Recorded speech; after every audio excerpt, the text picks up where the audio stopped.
All right, Lou, thank you so much for, again, taking the time to be able to answer a few of the questions. Yeah, I'm pumped to be here. It's super great to have you. And we have a bunch of questions. I have questions from myself, but also from questions from fans that have been Woohoo! curious and wondering. So, I mean, Yeah. you know, the fans are always right? No, I'm kidding. So, anyway. Customer's always correct. Oh, yeah, absolutely. So, we're going to start with looking at your previous experience as working at Toys for Bob. You guys, as a team, worked on Spyro Reignited, and then you guys shifted over to Crash Bandicoot 4. What was it that you took from Spyro being such a wide, open, and vast game where you can explore and find stuff to something that's a bit more linear but more intense? Were you able to migrate anything in terms of like strategies or things that you learned in Spyro that you applied in Crash 4?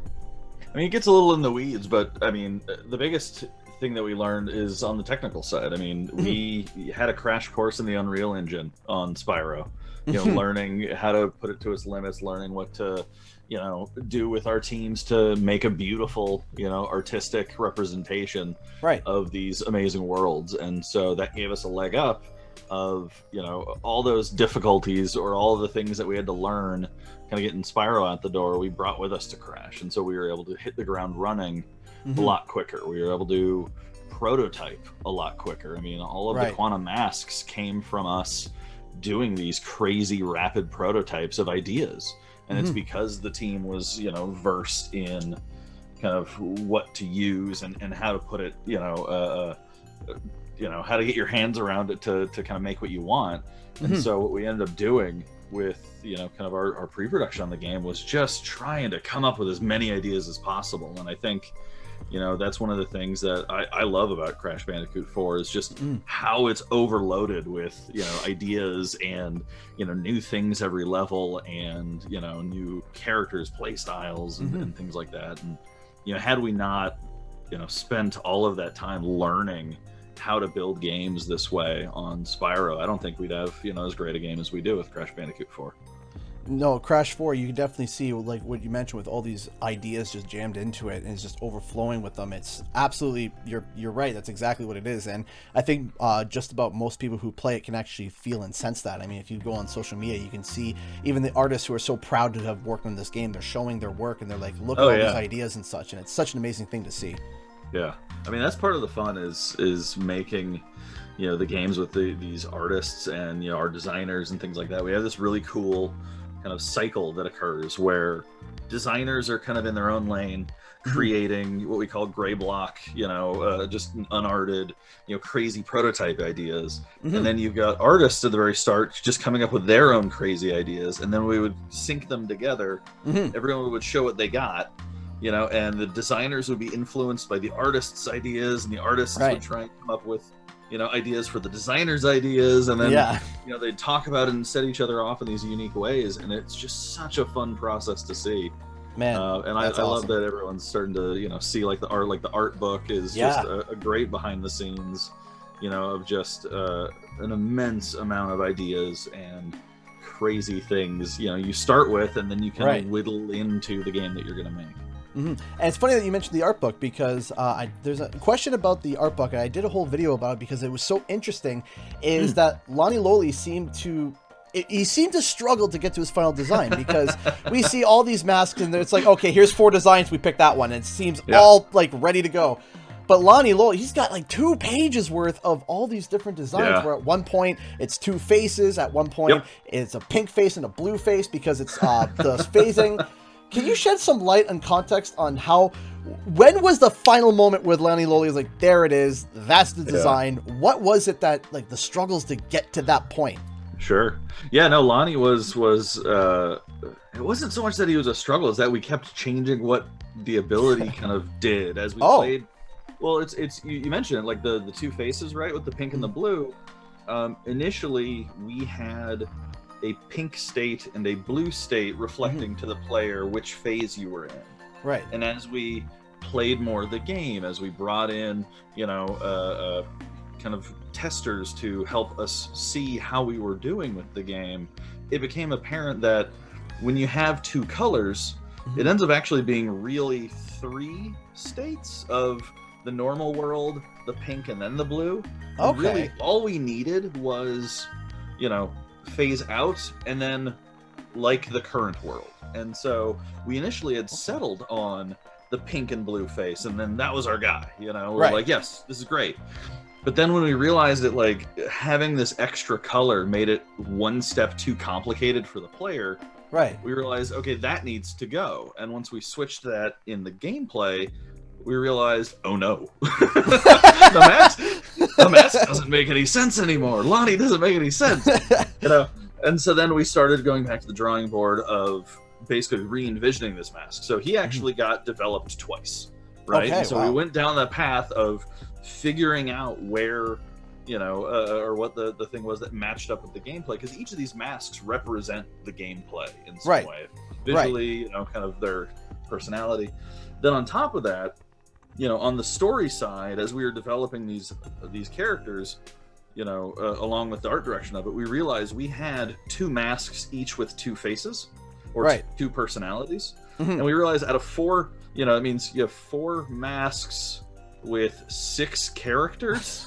And just from like a pure economy of storytelling, you know, wanting to have a clarity of who this character is, we realized that we should keep, you know, Ika to being the one that had 2 faces, had 2, you know, characteristics, 2 personalities, and that Lonnie should be a single personality, single face, right? And so then we went to, okay, well, if we don't have 2 faces, what do we do to signify this kind of phase shifting, you know, aspect of this character, and also not having this pink and blue? And so then it just, you know, it just ended up becoming this you know, development of, you know, figuring out who the character was. And I love where we ended up. I think he's awesome, and I love that we were able to get, you know, Richard Horvitz to voice the character, because you know, for us as a studio, it's great because we're bringing Chaos from Skylanders back, and so we've had this great, you know, history with Richard. Richard's just amazing to work with, and it just kind of found the right tone and the right personality and the right kind of visual of showing this kind of phase shift in the character. And it was definitely the hardest mask, you know, of all of them for us to get to. But I think it shows you what Toys for Bob is good at, which is constantly kind of evolving our designs and pivoting and trying to make sure that it's the clearest expression as possible. And so that's the story behind what happened with Lonnie Loli. And it's funny, and funny with Lonnie Loli too, is that his personality type that you guys evolved him into matches, like, it's a diverse set of personalities, right, between Ika and everyone, and it's really, really awesome to see. And to be honest, when I first used Lonnie Loli, I died so many times. I died trying to figure out how the phase world works, and now it's second nature. But when I first played, I was like, oh my gosh, I kept dying. And kind of rolling on to the next question too, is online Crash 4's difficulty has been a hot topic, right? And some people arguing left, right, and center. So what did you guys do internally to make sure to hone in on the stake of difficulty? Like, what did you know, what was too easy or what was too hard, and what was just right? Completely honest with you, that is the hardest, you know, thing as part of development. Like, figuring that out. Like, it's one of those things where this is a franchise that has a history of difficulty of it, right? And so, and our studio, to be completely honest with you, is normally associated with games that have been easier. You know, Spyro, Skylanders are easier games. And so we took a very conscious kind of first thought process of, this needs to be something that lives up to the expectations of people who've playing, you know, the original trilogy for 20 years. You know, we need to be able to, you know, put them on their toes. This shouldn't be something that they play in an afternoon and then forget about. You know, we want to give them a challenge. That said, we also want to appeal to as many new people as possible. And so we started thinking of the game in kind of layers, right? Which is to say, your first layer is your most accessible, which is the story. We wanted to try and make the game, you know, teach you and ramp you properly and give you the skills that you needed to get to the end of the story. And as part of that, you know, that's where we kind of started to work on this idea of the modern mode. You know, this mode where lives kind of don't arbitrarily punish you and make you restart a level, because we think this is a game that, you know, the more you try, the better you get at. You know, it's a muscle memory style of game. The better you get, the more you play, the better you get. And so we wanted to have that as kind of our core foundational layer. Then from there, you end up with side activities in that story. You end up with, the alternate hero levels. You end up with the bonus areas, then you get to things like the flashback tapes, which is another strat on top of it, because you gotta prove your metal to earn them, to even get into them. And then on top of that, you end up with stuff that, if I'm being honest, when I was growing up and playing the original trilogy of Crash games, didn't even know was there, like the gems and the relics and the 100 to 106% of the game. And so we wanted to look at that and bring it more to the forefront for players, not hide it like I think the original games did, or at least not as subtly implement them, but at the same time really put the challenge, so that way in God knows how many years in the future people are still playing the game, we start getting those people showing us things that we could have never imagined, keeping them on their toes to make sure that this game kind of sticks with them. Is it hard? Hell yeah, it is. It's great. But to make sure that we, didn't make it arbitrarily hard, we had a very, very hard set mantra for the story, which was that there should be no unfairness. It shouldn't be something where you feel like you died from anything other than yourself, or lack of skill. There's nothing that just surprises you out of a corner and takes you by surprise and goes, oh cool, thanks, you didn't tell me anything. So we put that as a core DNA of how we're building the difficulty for the game. And then again, we would bring in as many people as we could, social distancing withstanding, and doing it all remotely, to play the game and to see where our assumptions were right or wrong. And again, I'll say it, the more you play the game, the easier it gets. And so for us internally, we started to think it was too easy, and it's like, oh no, and then when you get people to play it, you realize, oh, okay, I'm just been, I've been the frog boiling in the water. I'm now used to this, level of temperature. And so we made some, adjustments to levels. We figured out ways to soften, the blow. I mean, I think, if we ended up with what was the first pass of Cortex's Castle, released to the world, like no one would have beaten the game. It would have been, it was Stormy Ascent, 4.0, and we're just like, we got to figure out ways to make this fair, and that's where, all the levers that are design. A possibility of more checkpoints, of finding places for a brief respite in the level design, the bonus area being a checkpoint, using all of those things to help make sure that people, made it through, were things that we were looking at, absolutely, to kind of find that right spot for the game. So just to be clear, there was a way harder Cortex Castle than the one that we have now. I mean, it's when I say different, it's not like it's a different level. It's more like some of the things that are there to make you feel better weren't. So, like if you think of the spot where you're using Kapunawa to slow down time and not get hit by like the saw blades. There's like a platform there where you can rest that wasn't there originally. And so it's like it required just perfect performance. And so then we realize it's like, okay, we can put something there, or a checkpoint there, or a platform here to make it less painful. But originally it was like, if you beat it, it was like a celebratory day in the office. I'm like, I did it.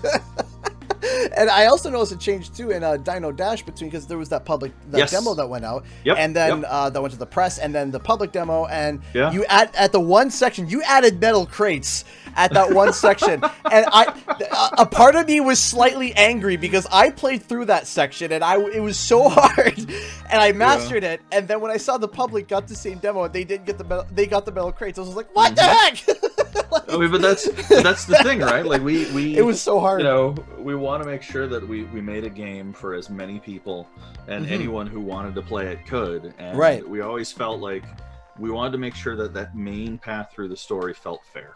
And anywhere that it didn't, we took design kind of ideas to make it kind of smoother. So now, as what we just saw in the state of play, Crash Bandicoot 4, It's About Time, is coming to PlayStation 5, Xbox Series X, and Nintendo Switch. Woohoo! Yeah, finally. Something that everyone's been asking for, and I'm super hyped to play.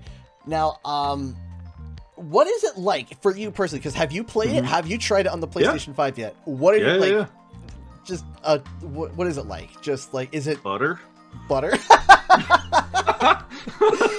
I mean, seriously, like, yeah. I mean, for me, it's one of those things where, you know, our team made this game to feel as close to an animated, you know, a cartoon as humanly possible. And the more you get closer to that 4K 60, the crisper it looks, the smoother it looks, the more animated it looks, the more it just kind of blends together and just feels super crisp. And then being a game that's really about, you know, precision execution, it just, you know, those little bits help, right? Right. And so just having all of that, having that crispness, you know, I can't go back. I wouldn't be able to come. I mean, I've been playing the PS4 version and the PS5, and the loading times alone is just fantastic. And but to add on to that too, just a little question is there going to be additional adjustments to the game beyond the resolution and frame rate and loading times? Is there going to be little stuff under the hood adjustment, like hitboxes or anything? Is there anything, or are you guys keeping the game the way it is? I can't talk too much about, you know, very, very specific things as far as like the overarching content of the game. It is the game that it is. You know, we want to make sure that this is just bringing, you know, the game that we loved and made and, you know, brought out to players, to more people. Right. But as far as, you know, other items like under the hood stuff, hitboxes, I can't say more than that right now. No problem. So I want to go back to the art book quickly, because it's chocked to so much of information. Now, according to the art book, Ripper Roo was supposed to be at the end of Mosquito Marsh. What happened?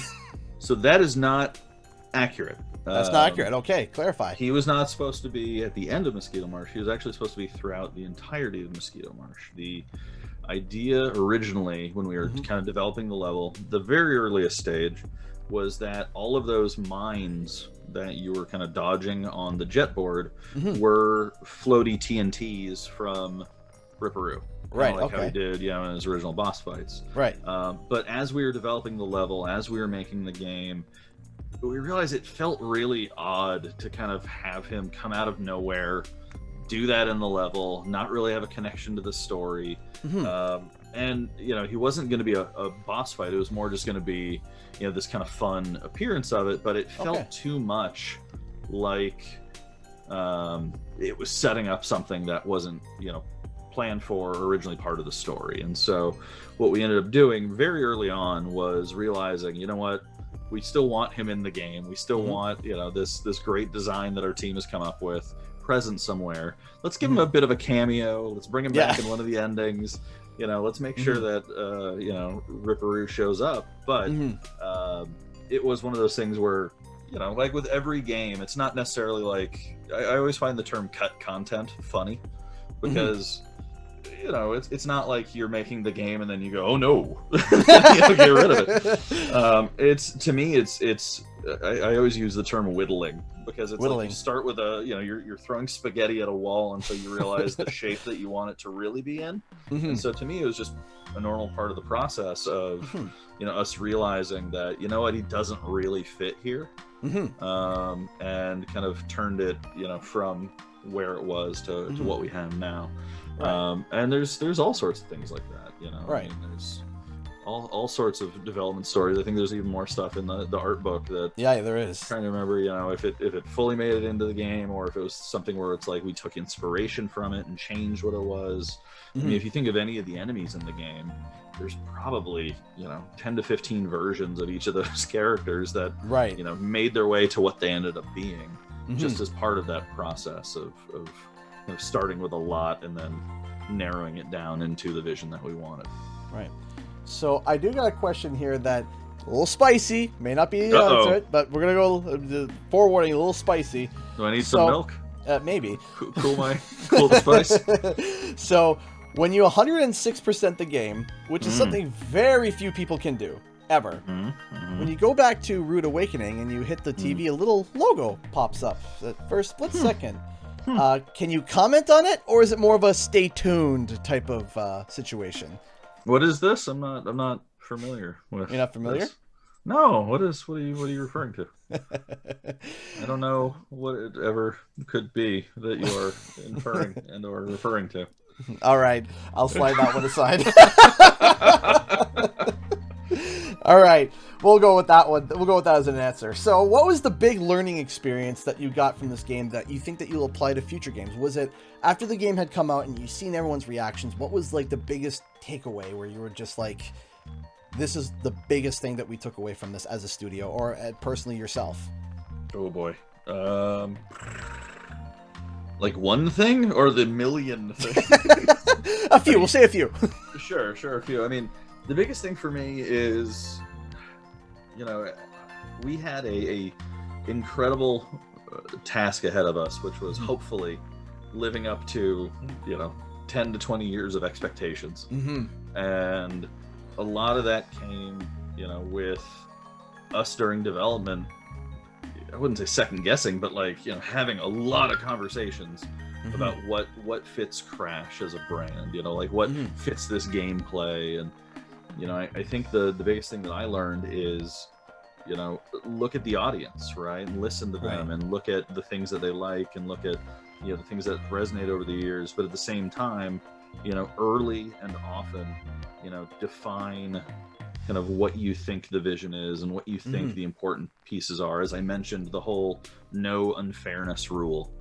Like, it's very easy to make a hard game, if I'm being honest. Right. But it's infinitely harder to make a difficult game that is fair. Right? Because you can just have stuff jump out at you all the time. I mean, you can have, you jump over a corner and the box now is a spike right before you land on it. You know what I mean? Like, you can be unfair. And so I think the biggest things that we learned is how to really stretch our legs and make a proper difficulty ramp, figure a way to kind of onboard players to mechanics via gameplay. I still go back and think some of the hardest questions we had were around how much do we tell players, right? Like, because the original games, there just weren't tutorials back then. No, right? I mean, if you even look at the Insane trilogy, which is just a phenomenal job of kind of restoring the original game, they even had a hard question of, do we put the controls up at the start of Insanity Beach in just a text block to show you your controls? And for us, it's how far was too far with modernizing. Even that stretch in our first level where you are told, individually, like, jump over the the fallen blocks, jump over the pits, slide into something. We had hours and hours and hours of conversation of, are we being too hand-holdy? Is the Crash fan base going to get angry at us? And it's just trust that, there's some level of modernization. People will meet you halfway. And if you really respect kind of the tone and the vision of this, series, that fans will support you. And it's been great to see the outpouring of support, the kind of the connection with the characters and the gameplay and the mechanics brought. And I just love seeing what people are saying about the game. And for me, it's like, hey, this year's the 25th anniversary of Crash. Let's bring it out to more people, and let's see what they say. I'm really excited. And like you were saying with like the hand-holdy bit, I feel like the first two levels is like it's a little hand-holdy, and then as soon as you get into it's like, okay, good luck, boot, and just out the nest on your face. Good luck. And it works great. So I got one last question. Sure. The channel is approaching 65,000 subscribers. Many of them are Crash fans. Thank you. And I just want to ask you, is there anything you want to say directly to all the Crash fans that are listening in right now? Thank you. I mean, it's the easiest thing ever. I mean, honestly, thank you so much. I mean, honestly, for myself, for Toys for Bob, we wouldn't be where we are without you. And, getting to make a game and hopefully live up to those expectations and see it, supported by fans. Is just the most enriching part of our jobs, and getting it out to more people again. PS5, X Series X, Switch, and PC. is just going to be the coolest thing. Seeing more people play it, more people respond to it.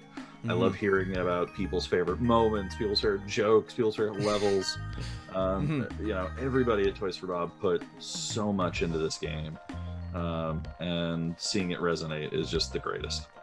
It shows that you put so much love and effort into the game, and you see it every single every turn you turn on, every level you enter, you always see the amazingness. And as a Crash fan, thank you guys so much, and thank you. I'm happy to have you on the channel, Lou. Thank you so much for answering some of our questions, and hopefully we'll have another interview like this in the future, maybe. Hopefully.